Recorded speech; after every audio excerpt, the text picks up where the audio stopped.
Good afternoon friends, मैं sir दर्शित गोयनी बायोलाइफ biology में आप सबका स्वागत है।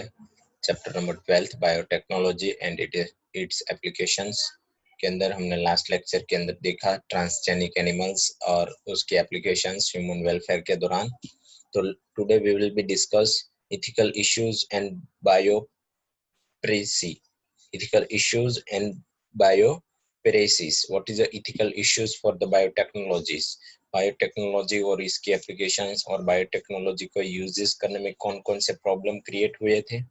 उसके बाद दूसरी बात है biopiracy. What is the biopiracy? मतलब मतलब कि जो बायोपेरेसिस है वो क्या है, उसके बारे में डिस्कस डिटेल में करना है। ये हमारा लास्ट लेक्चर है, आज हमारा चैप्टर कंप्लीट हो जाएगा। Okay, let's we will be start first biotechnology and its applications, ethical issues in biotechnologies. Major 4 या 6 टाइप के एथिकल इश्यूज प्रोड्यूस हुए थे, मतलब बहुत सारे एथिकल इश्यूज बायोटेक्नोलॉजी में क्रिएट हुए थे। जैसे कि मैं आपको बता दूं कि बायोटेक्नोलॉजी है, उसके यूजेस से आप कोई भी एनिमल्स है उस एनिमल्स के जीन्स बाहर निकाल के कोई भी एनिमल्स के अंदर इंट्रोड्यूस करवा सकते हैं, मतलब एंटर करवा सकते हैं। तो उसके वजह से हमें ट्रांसजेनिक एनिमल मिल सकता है। अब ट्रांसजेनिक एनिमल्स हमारे जो सराउंडिंग एनवायरनमेंट में रखा जाए तो वो सराउंडिंग हमारा एनवायरनमेंट, हमारा जो नेचुरल एनिमल है उसके लिए इनहेबिटेड भी हो सकता है, मतलब नुकसानकारक भी हो सकता है। और हमें जेनेटिकली डिजायर्ड जीएनए बनाने के बाद ट्रांसजेनिक एनिमल्स हमने प्रोड्यूस किया है, उसकी इफेक्ट क्या होगी एटमॉस्फेयर पे, एनवायरनमेंट में, it is a very dangerous. So पहली दिक्कत ये आई थी कि हमने ह्यूमन वेलफेयर को, मतलब ह्यूमन को जो बेनिफिशियल हो ऐसे ही नए जीन्स बनाए, नए ट्रांसजेनिक एनिमल्स बनाए। उसके बाद दूसरा इश्यूज था कि ट्रांसजेनिक एनिमल्स थे वो सम टाइम एनवायरनमेंट में हेल्पफुल भी होते हैं और सम टाइम इनहिबिट भी होते हैं। और इनहिबिट होगा तो कैसा होगा? सपोज कोई हमने डिफरेंट टाइप का जो जीन्स है वो यूज के लिए, सपोज मैं आपको बता दूं कि कोई एनिमल का जीन्स ह्यूमन बीइंग के अंदर इंट्रोड्यूस करवा के कोई ट्रांसजेनिक एनिमल्स बनाया, ह्यूमन बीइंग का जीन्स एनिमल्स की बॉडी में इंटर करवा के कोई ट्रांसजेनिक एनिमल्स बनाया, तो उसके वजह से सम टाइम मैनी प्रॉब्लम, बहुत बड़ा प्रॉब्लम क्रिएट हो सकता है। जैसे कि हम फिल्मों में देखते हैं कि लास्ट एक मूवी थी, आई थिंक मुझे नाम याद नहीं, लेकिन एक हॉलीवुड मूवी थी, उसके अंदर ही ऐसा दिया गया था कि दूसरे एनिमल्स के जो जीन्स है वो ह्यूमन बीइंग के अंदर एंटर करवा के ह्यूमन बीइंग के अंदर उसकी बहुत डेंजरस इफेक्ट होती है। और उसकी वजह से एक ऐसा एनिमल्स, ह्यूमन भी नहीं और एनिमल्स भी नहीं, ऐसा एनिमल्स क्रिएट होता है जो डेंजरस होता है सराउंडिंग ऑल पॉपुलेशंस के लिए। सो ऐसे एक्सपेरिमेंट के ऊपर बैंड है और इन सब प्रॉब्लम्स को सॉल्व करने के लिए बायोटेक्नोलॉजी का एक लेवल बनाया कि यहाँ तक ही आप बायोटेक्नोलॉजी यूज कर सकते हैं। तो let's we will be start, हम स्टार्ट करते हैं कि एक्चुअल एथिकल इश्यूज क्या है। The manipulations of the living organisms by the human race cannot be grow any futures without regulations। जो मैनिपुलेशंस हो रहा है लिविंग ऑर्गेनिजम्स का, वो ह्यूमन रेस मतलब ह्यूमन बीइंग की टेक्निक ऐसे ही चलती रहती थी, मतलब बायोटेक्नोलॉजी यूज करते उसके ऊपर उसका कुछ रेगुलेट करना ऐसा कुछ नहीं था। Some ethical standard are required to evolute the morality of the human activities. उसके बाद सम इथिकल स्टैंडर्ड्स, बहुत सारे ऐसे स्टैंडर्ड बनाने की जरूरियत, मतलब बनाने की रिक्वायरमेंट हुई, क्योंकि ह्यूमन की जो एक्टिविटीज है like transgenic animals, biotechnology related, वो विदाउट रेगुलेशन वर्क कर रही थी। अब उसको रेगुलेट करने की रिक्वायर्ड थी, तो रेगुलेट करने के लिए सम इथिकल स्टैंडर्ड रिक्वायर किए, जिसकी हेल्प से हम ह्यूमन एक्टिविटी और उसकी जो ह्यूमन एक्टिविटी अगर हेल्पफुल है तो उसे आगे बढ़ाया जाए और हार्मफुल है तो उसको, उस टेक्निक को, उस प्रोसेस को वहीं पे स्टॉप किया जाए। तो growing beyond the morality of such issues, the biological significance of such things is also important, like genetical modifications of organisms can have been unpredictable result when such organisms is introduced in the ecosystem।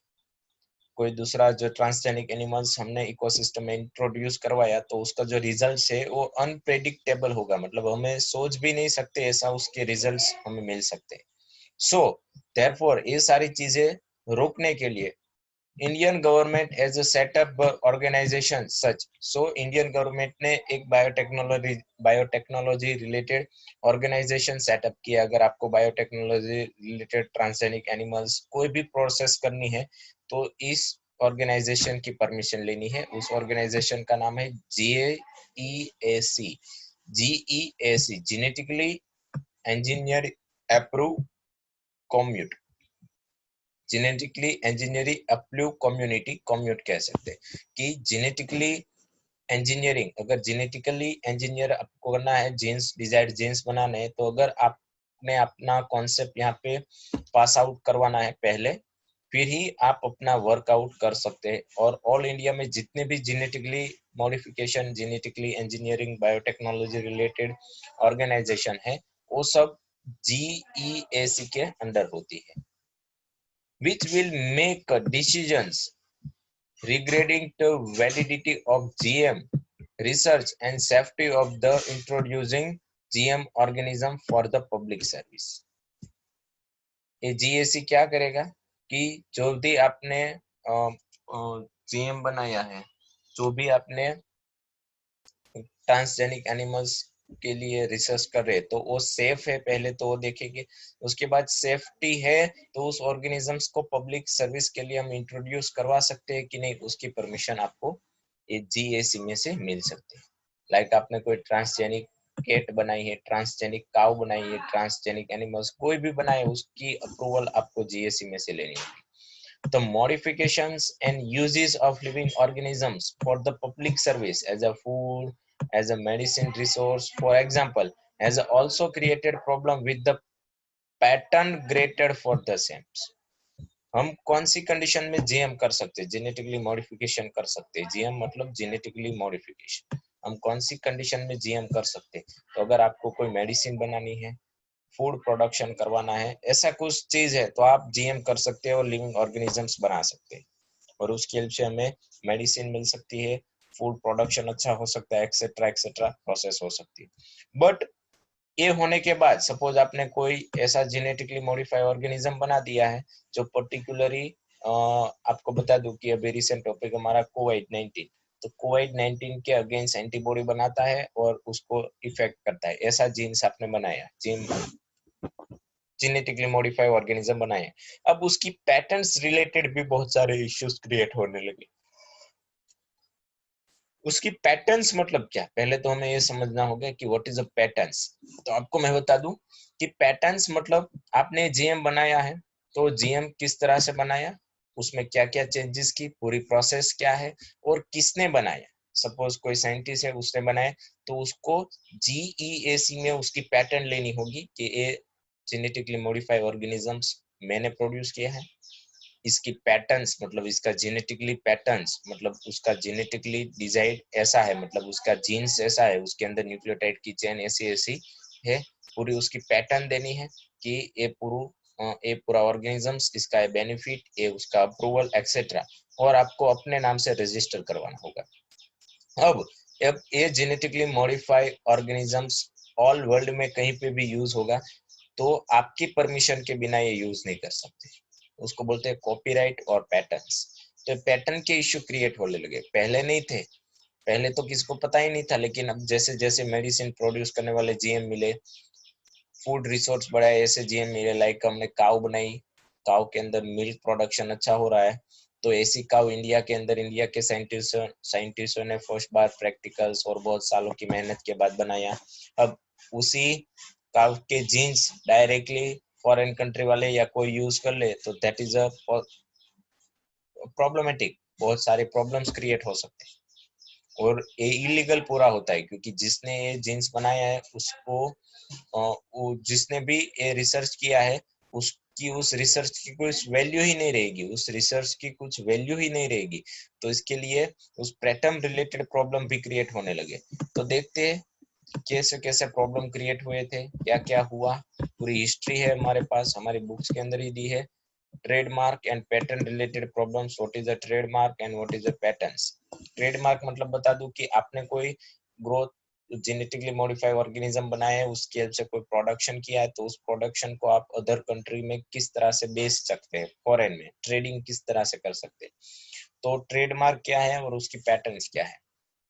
There is a growing public anger, then the content components are bringing a greater pattern for the products and technology that make use for the genetic material, plant and other biological resource that have long been identified, developed and used for the farmer and indigenous people of a specially regions and country. ये pattern related problem create होने लगा। जैसे कि हमारे India के अंदर बहुत सालों से कोई फार्मर था और इंडिया के पीपल थे स्पेसिफिक इंडिया के अंदर कोई एक प्रोसेस यूज कर रहे। जैसे कि मैं आपको बता दूं कि वो जेनेटिकली मॉडिफाइड ऑर्गेनिज्म यूज कर रहे थे। जैसे कि कोई प्लांट है, उस प्लांट के साथ दूसरा प्लांट मिक्स करके एक नया प्लांट बनाने का, ऐसा इंडिया में कर ही रहे थे इंडिया के फार्मर। बट उसको पता नहीं था कि ये हम जेनेटिकली इंजीनियरिंग वाली प्रोसेस कर रहे हैं। सो उसने कुछ पैटर्न नहीं ली, उसको कुछ पता नहीं था।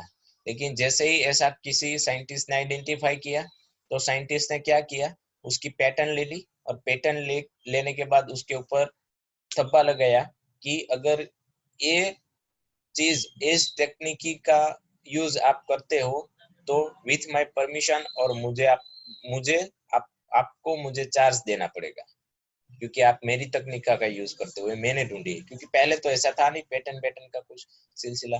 सो इंडिया के पीपल्स और फार्मर बहुत गुस्सा हो गए कि ये सब तो हम कितने सालों से यूज कर रहे हैं और एक आया और कह रहा है कि मैंने इसकी पैटर्न ले ली और पैटर्न ले ली तो अब आप मेरी परमिशन के बिना ये वर्क नहीं कर सकते, आपको मुझे पैसे देने होंगे ऐसी चीज करने के, एक्सेट्रा एक्सेट्रा। तो अब ऐसा ही एक एग्जांपल है इंडिया के अंदर। Rice is a important food grain, rice India के अंदर और ऑल वर्ल्ड के अंदर इम्पोर्टेंट फूड ग्रेन है। The presence of which goes back 1,000 years of the Asian's agricultural history. There are estimate 2 lakh variety of the rice in India alone. India के पास 2 लाख जितनी rice की variety available है। The diversity of the rice in the India, one of the richest in the world. World के अंदर rice की variety जितनी India के पास है इतनी किसी के पास नहीं, कोई भी कंट्री के पास नहीं, देश पूरे वर्ल्ड में। Basmati rice is the distinct for the unique aroma and flavor and 27th documentary variety of the basmati are grown in India. उसमें से बासमती राइस है, वो बासमती राइस यूनिक है, उसके फ्लेवर्स और उसका जो टेस्ट है उसकी वजह से वो बहुत पूरे पूरे वर्ल्ड के अंदर उस फेमस है। तो बासमती बासमती राइस की ही इंडिया के अंदर टोटल 27 वेराइटीज है। बासमती तो इम्पोर्टेंट है, 27 है, बट मतलब उसके अंदर बासमती के अंदर भी डिफरेंट डिफरेंट 27 उसकी जेनेटिकली मॉडिफाइड स्पीसीज अवेलेबल है इंडिया के पास। There are refer to the basmati in ancients text folklores and polarity as it has been the grow for the century. In 1997 an America company got the patent right on the basmati rice through the US pattern and trademark office. और उसके बाद America ने 1997 में, हम कर रहे थे बहुत सालों से बासमती राइस की पैटर्न्स एक्सेट्रा एक्सेट्रा सब जगह पे बेच रहे थे, सब कर रहे थे, लेकिन अमेरिका ने 1997 में इस बासमती राइस की पैटर्न ले ली। अब पैटर्न लेने के बाद उसने कहा कि ये हम ही बेच सकते हैं। This allow the company to sell the new variety of basmati in the US and abroad. अब उसने कहा कि पैटर्न मेरी है, हमने ढूंढा है, आप हमारे पास से यूज कर रहे हो, आपने हमारी जो पैटर्न थी, मतलब हमारी जो तकनीकी है वो चोरी कर ली है, मतलब हम कह सकते हैं कि लूट ले ली, मतलब आपने रोबरी की है, तो प्रॉब्लम क्रिएट हो गया। The new variety of basmati had actually has been derived for Indian farmer variety. ये जो बासमती की वैरायटी थी वो तो इंडियन फार्मर ने बनाई थी, बहुत सालों से बना रहे थे हम इंडिया के अंदर, उसको as a food source use भी किया जा रहा है, लेकिन यूएस ने पहले ऐसा कर दिया हमारे पहले, तो अब वो लिटरली उसका हो गया कि अब ये तो हमारा है, देखो हमारे पास प्रूफ है। तो ऐसे प्रॉब्लम्स क्रिएट हुआ, तो फार्मर ऑब्वियसली गुस्सा हो गए कि उसने जो भी प्रोड्यूस किया है उसी का पैसा अमेरिका को देना होगा, कि हम यहाँ पे बेचते हैं आपकी पैटर्न्स की बासमती, यहाँ पे जर्मिनेट करवाते हैं, etcetera etcetera. So Indian Basmati was a cross with a semi-draft variety and claim in a invention or novelty. उसके बाद इंडियन बासमती ये क्रॉस चेक किया और क्लेम किया कि ये हमारी है, आपने चुरा ली है, ये पैटर्न आपकी नहीं, हमारे यहाँ बहुत सालों से ये यूज हो रही है। उसके बाद प्रूफ हुआ कि basmati is a legally Indian pattern, India की है और वहां से आई है। अब इंडिया में बासमती और राइस का प्रोडक्शन के लिए किसी को भी कोई भी पैसा नहीं देना होगा।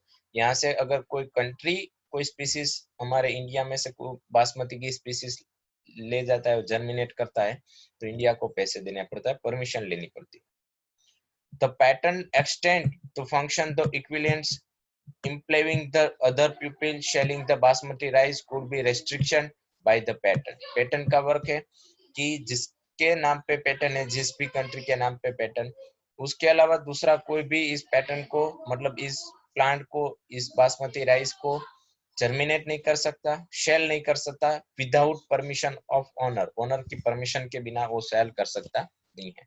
Several attempts have also been made to pattern use product and process been the Indian traditional herbal medicine.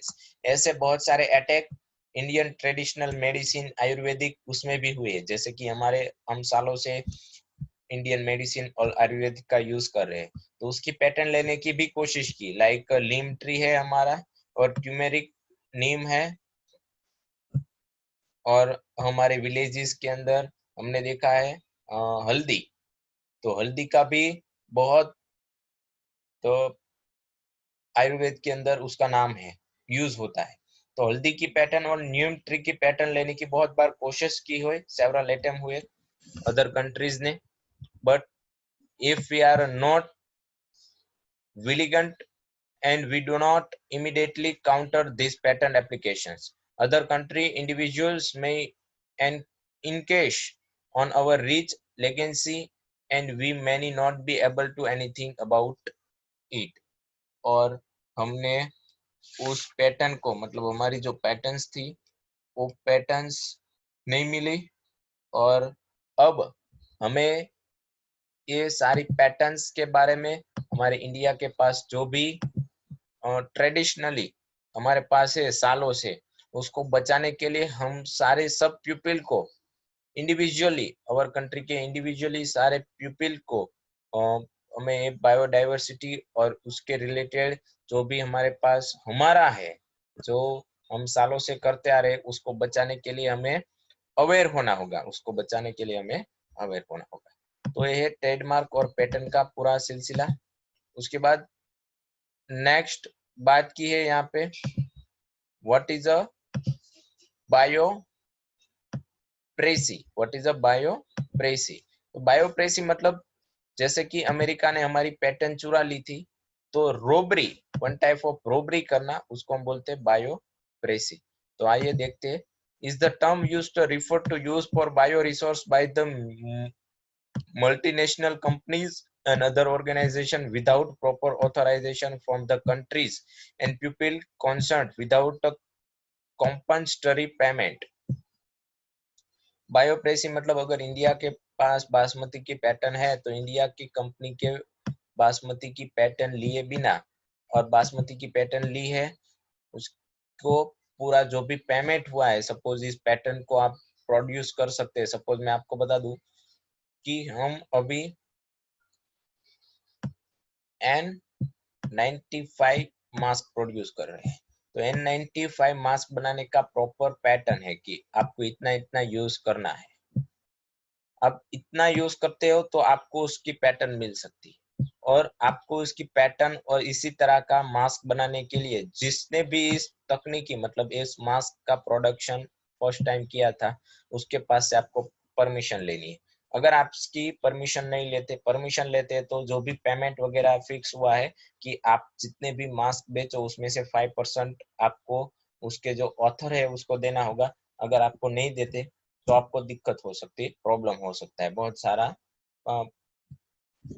Problem create होता है।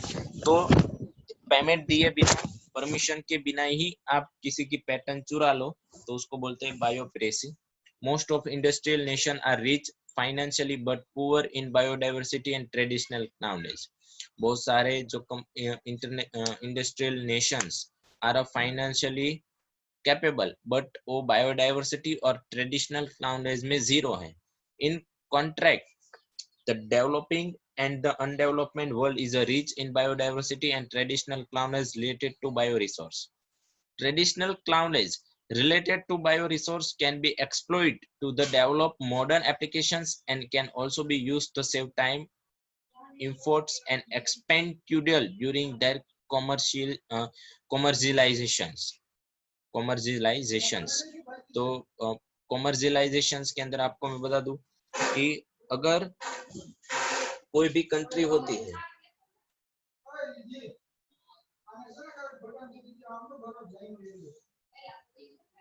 बहुत सारी जो most of the industrial nation are rich financially but poor in biodiversity and traditional knowledge. बहुत सारी जो industries हैं वो फाइनेंशियली कैपेबल है बट वो बायोडाइवर्सिटी और ट्रेडिशनल नॉलेज में वो जीरो है। तो in contrast the developing and undeveloping world is a rich in biodiversity and traditional knowledge related to the bioresource.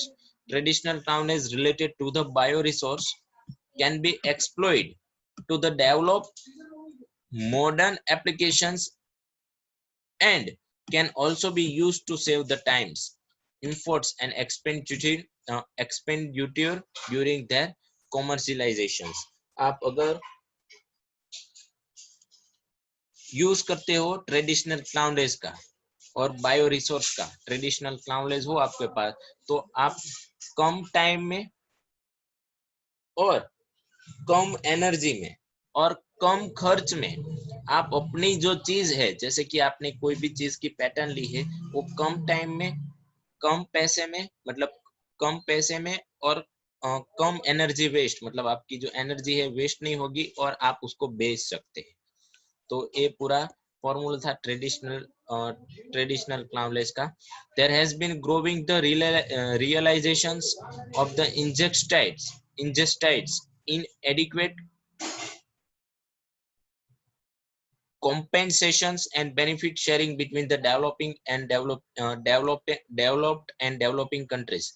Therefore, the same nations are developing law to the prevent such unauthorized exploitation of their bioresource and traditional knowledge. So, अब ये बायोप्रेसी हो रही थी तो इसकी वजह से bio resource चुरा रहे थे और ट्रेडिशनल क्लाउनेज भी नहीं था सबके पास, और इसकी वजह से बहुत सारा प्रॉब्लम क्रिएट हो रहा था, अनऑथोराइज वर्क हो रहा था। तो इसके लिए स्ट्रांगली लॉज क्रिएट किया इंडियन पार्लियामेंट के अंदर।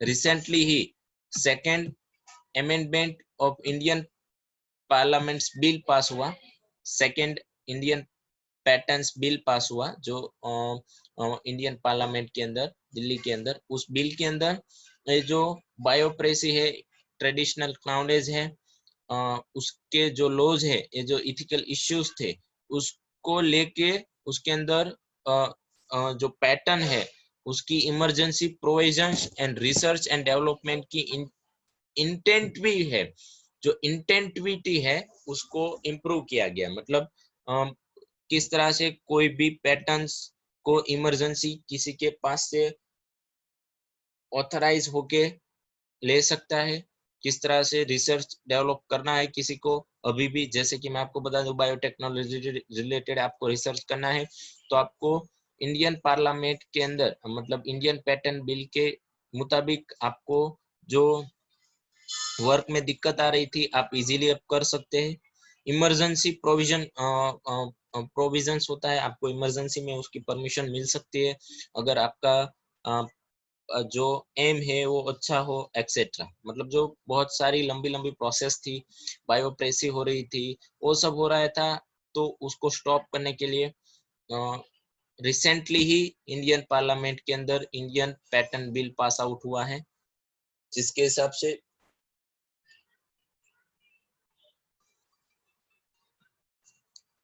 से हम स्पीड में न्यू डेवलपमेंट कर सके और एक बायोप्रेसी को स्टॉप कर सके और पेटेंट रिलेटेड जो भी प्रॉब्लम थे उन सब प्रॉब्लम को शॉर्ट आउट कर सके।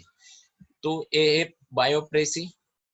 Then after patents and traditional trademark, traditional knowledge, patents and some ethical issues. So that is a most important topic and very very easy topic and very interesting topic. We have the study and we are easily now to all chapter biotechnology and its applications. So here our chapter is over. Thank you. Thank you very much. Next, we have start the chapter number 8, disease. We have the start chapter number 8.